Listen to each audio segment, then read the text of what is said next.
നമസ്കാരം. വളരെ ആഴത്തിലുള്ള, എന്നാൽ നമ്മുടെയൊക്കെ ജീവിതത്തോട് ചേർന്ന് നിൽക്കുന്ന ചില ആത്മീയ ആശയങ്ങളുടെ ഒരു പുതിയ പഠനത്തിലേക്ക് എല്ലാവർക്കും സ്വാഗതം. ഇരുളകറ്റുന്ന ഈ ദീപം പോലെ നമ്മളിൽ പുതിയൊരു പ്രകാശം നിറയ്ക്കുന്ന ഒരു വിഷയമാണ് നമ്മളിന്ന് ചർച്ച ചെയ്യുന്നത്. ഈശ്വർ പ്രഗത് ഉപഹാർ ഓർ പ്യാർ അനുദാൻ, അതായത് ഈശ്വരൻ നമുക്ക് നൽകിയ ഏറ്റവും വലിയ സമ്മാനവും സ്നേഹദാനവും എന്താണ്? സത്യത്തിൽ ഇതൊരു യുഗനിർമ്മാണത്തിലേക്കുള്ള യാത്ര കൂടിയാണ് കേട്ടോ. അപ്പോ നമുക്ക് തുടങ്ങിയാലോ?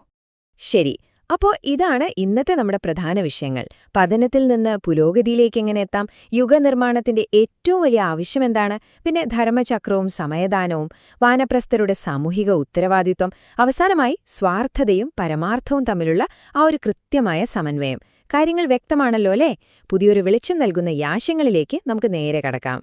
ഒന്നാമത്തെ വിഷയം, പതനത്തിൽ നിന്ന് പുരോഗതിയിലേക്ക്. ഒരു സമൂഹമെന്ന നിലയിൽ നമ്മൾ എങ്ങനെയാണ് താഴോട്ടു പോയതെന്നും അവിടെ നിന്നുള്ള ഒരു ഗംഭീര തിരിച്ചുവരവ് എങ്ങനെ സാധ്യമാകും എന്നുമാണ് ഇതിൽ പറയുന്നത്. നമ്മളൊന്ന് ചിന്തിച്ചു നോക്കിയേ, നമ്മൾ എങ്ങനെയാണ് പതനത്തിന്റെ ഗർത്തത്തിലേക്ക് വീണുപോയത്?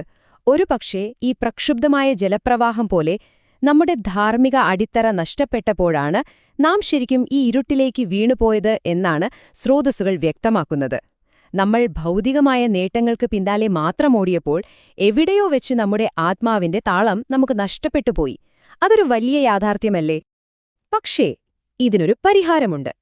പ്രാചീന ഭാരതത്തിന്റെ അത്രയും മഹത്തായ പുരോഗതിയുടെ അടിസ്ഥാനം എന്തായിരുന്നുവെന്ന് നിങ്ങൾ ചിന്തിച്ചിട്ടുണ്ടോ? അത് വെറും പണമോ അധികാരമോ ആയിരുന്നില്ല, മറിച്ച് വളരെ ശക്തമായൊരു ആത്മീയ ധാർമ്മിക അടിത്തറയായിരുന്നു അത്. ഈ വലിയ വാങ്മയങ്ങൾ അഥവാ ആത്മീയ ഗ്രന്ഥങ്ങൾ നമ്മളെ ഓർമ്മിപ്പിക്കുന്നതെന്താണെന്നോ, നമ്മൾ ആ പഴയ അടിസ്ഥാന മൂല്യങ്ങളിലേക്ക് തന്നെ തിരികെ പോകേണ്ടതുണ്ടെന്ന്. അപ്പോ ഈ പുരോഗതി നേടാൻ നമ്മളിനി എന്താണ് ചെയ്യേണ്ടത്? ഇതാണ് രണ്ടാമത്തെ വിഷയം, യുഗനിർമ്മാണത്തിന്റെ ഏറ്റവും പ്രധാനപ്പെട്ട ആവശ്യകത. ഇന്നത്തെ കാലത്ത് നമ്മുടെ ഏറ്റവും പ്രധാനപ്പെട്ട ആവശ്യം എന്താണ്? സാമ്പത്തിക മാറ്റങ്ങളാണോ? അല്ല. സ്രോതസ്സുകൾ കൃത്യമായി പറയുന്നു, നമുക്കിന്ന് വേണ്ടത് ഒരു വിചാര വിപ്ലവം അഥവാ തോട്ട് റെവല്യൂഷനാണ്. തീർച്ചയായും മനുഷ്യന്റെ ചിന്തകളിലുണ്ടാകുന്ന മാറ്റം മാത്രമാണ് ശാശ്വതമായ മാറ്റങ്ങളിലേക്ക് നയിക്കുന്നത്. ഒന്നാലോചിച്ചു നോക്കൂ, ചിന്തകൾ മാറുമ്പോൾ മാത്രമല്ലേ യുഗം മാറുകയുള്ളൂ? ആ ഒരു മാറ്റമാണ് ഈ ജ്വലിക്കുന്ന വിചാരക്രാന്തിയുടെ പന്തം നമ്മളോട് ആവശ്യപ്പെടുന്നത്. അഖണ്ഡജ്യോതി മാസികയിലെ ഈ വരികൾ എത്ര മനോഹരമാണെന്ന് നോക്കൂ. ന ഹാരേം ചേതനാക്കെ കൺ, അതായത് നമ്മുടെ ഉള്ളിലെ ബോധത്തിന്റെ കണങ്ങളെ നമ്മൾ ഒരിക്കലും കൈവിടരുത് എന്ന്. ചുറ്റും എത്ര ഇരുട്ടാണെങ്കിലും എന്തൊക്കെ പ്രതിസന്ധികൾ വന്നാലും ശരി, നമ്മുടെ ഉള്ളിലെ ആ ആത്മീയ വെളിച്ചം നമ്മൾ അണയാതെ സൂക്ഷിച്ചേ മതിയാകൂ. കേൾക്കുമ്പോൾ തന്നെ വല്ലാത്തൊരു ഊർജ്ജം തോന്നുന്നില്ലേ? മൂന്നാമത്തെ വിഭാഗം, ധർമ്മചക്രവും സമയദാനവും. ഈ വലിയ ചിന്തകളെ എങ്ങനെ പ്രായോഗികമാക്കാമെന്നാണ് നമ്മളിനി നോക്കുന്നത്. കാരണം വെറുതെ ചിന്തിച്ചിരുന്നിട്ട് കാര്യമില്ലല്ലോ, പ്രവർത്തിക്കുക കൂടെ വേണ്ടേ? ശരിക്കും എന്താണ് ഈ സമയദാനം? നിങ്ങൾക്കറിയാമോ, പണം കൊടുക്കുന്നതാണ് ഏറ്റവും വലിയ ദാനമെന്നാണ് പലരുടെയും വിചാരം. എന്നാൽ സ്രോതസ്സുകൾ പറയുന്നത് മറ്റൊന്നാണ്. സമൂഹത്തിന്റെ നന്മയ്ക്കും ധർമ്മചക്രം തിരിക്കുന്നതിനുമായി ഒരാൾ തന്റെ സമയത്തിന്റെ ഒരു ഭാഗം മാറ്റിവെക്കുന്നതിനെയാണ് സമയദാനം എന്ന് വിളിക്കുന്നത്. ഒരാൾ തന്റെ സമയം ദാനം ചെയ്യുമ്പോൾ സത്യത്തിൽ അയാൾ തന്റെ ജീവന്റെ ഒരു ഭാഗം തന്നെയാണ് മറ്റുള്ളവർക്കായി നൽകുന്നത്. ഈശ്വരൻ നമുക്ക് നൽകിയ ഏറ്റവും വലിയ സമ്മാനമായ ഈ സമയം മറ്റുള്ളവർക്കായി നൽകുന്നതാണ് ഏറ്റവും വലിയ ദാനം. ഇതിനൊരു ഗംഭീര ചരിത്ര മാതൃക സ്രോതസ്സുകളിൽ എടുത്തു പറയുന്നുണ്ട്. സയാം രാജ്യം, അതായത് നമ്മുടെ ഇന്നത്തെ തായ്ലൻഡ്. അവർ ആത്മീയ കാര്യങ്ങൾക്കായി സമയം കണ്ടെത്തുകയും ജീവിതത്തിന്റെ ഒരു ഘട്ടം മുഴുവനായി ധാർമ്മിക കാര്യങ്ങൾക്കായി മാറ്റിവെക്കുന്ന രീതി ശരിക്കും അത്ഭുതപ്പെടുത്തുന്നതാണ്. ഇന്നത്തെ നമ്മുടെ ആധുനിക സമൂഹത്തിന് ഇതൊരു വലിയ പാഠമാണ് കേട്ടോ. നമ്മളും അത്തരത്തിലുള്ള ഒരു സമർപ്പണം ശീലിക്കേണ്ടതുണ്ട്. ഇനി വളരെ പ്രായോഗികമായ മറ്റൊരു കാര്യത്തിലേക്ക് വരാം. നാലാമത്തെ വിഷയം, വാനപ്രസ്ഥവും സാമൂഹിക ഉത്തരവാദിത്വവും. ജീവിതത്തിന്റെ സായാഹ്നത്തിലെത്തിയവർക്കുള്ള പങ്ക് എന്താണെന്നാണ് ഇതിൽ പറയുന്നത്. വാനപ്രസ്ഥർ ഏറ്റെടുക്കേണ്ട അടിയന്തര പരിപാടികൾ എന്തൊക്കെയാണെന്നല്ലേ? പ്രധാനമായും ഈ ആത്മീയ ഗ്രന്ഥങ്ങൾ പങ്കുവയ്ക്കുന്ന അറിവുകൾ മറ്റുള്ളവർക്ക് നൽകുക എന്നതാണ്. ജൂനിയർ വാനപ്രസ്ഥർക്ക് വിദ്യാഭ്യാസവും കൃത്യമായ മാർഗനിർദ്ദേശവും നൽകുക, ആത്മീയ ക്യാമ്പുകൾ സംഘടിപ്പിക്കുക, നല്ല അർത്ഥവത്തായ തീർത്ഥാടനങ്ങൾ ഏകോപിപ്പിക്കുക തുടങ്ങിയവയാണ് ഇതിൽ ഉൾപ്പെടുന്നത്. ഇത് വെറുമൊരു വിശ്രമജീവിതമല്ല, മറിച്ച് സ്വന്തം അനുഭവ സമ്പത്ത് വെച്ച് സമൂഹത്തെ ഉയർത്താനുള്ള കർമ്മനിരതമായ ഒരു കാലഘട്ടമാണിത്. അപ്പോ ഈ വലിയ മാറ്റങ്ങൾ എങ്ങനെ പ്രായോഗികമായി നടപ്പിലാക്കാം? സൃജൻ സേനയുടെ അതായത് നിർമ്മാണ സേനയുടെ ഘട്ടങ്ങൾ വളരെ രസകരമാണ്. നോക്കൂ, ആദ്യം ഇതൊരു വ്യക്തിയുടെ ഒറ്റയ്ക്കുള്ള പരിശ്രമമായിട്ടാണ് തുടങ്ങുന്നത്. പിന്നെ ആ വ്യക്തിയുടെ സദ്ഭാവനകളെ വലിയ സൽക്കർമ്മങ്ങളാക്കി മാറ്റുന്നു. അവസാനമായി ഇതിലൂടെ വലിയ വലിയ ഭാവി പരിപാടികൾ പൂർത്തിയാക്കാൻ കഴിയുന്നു.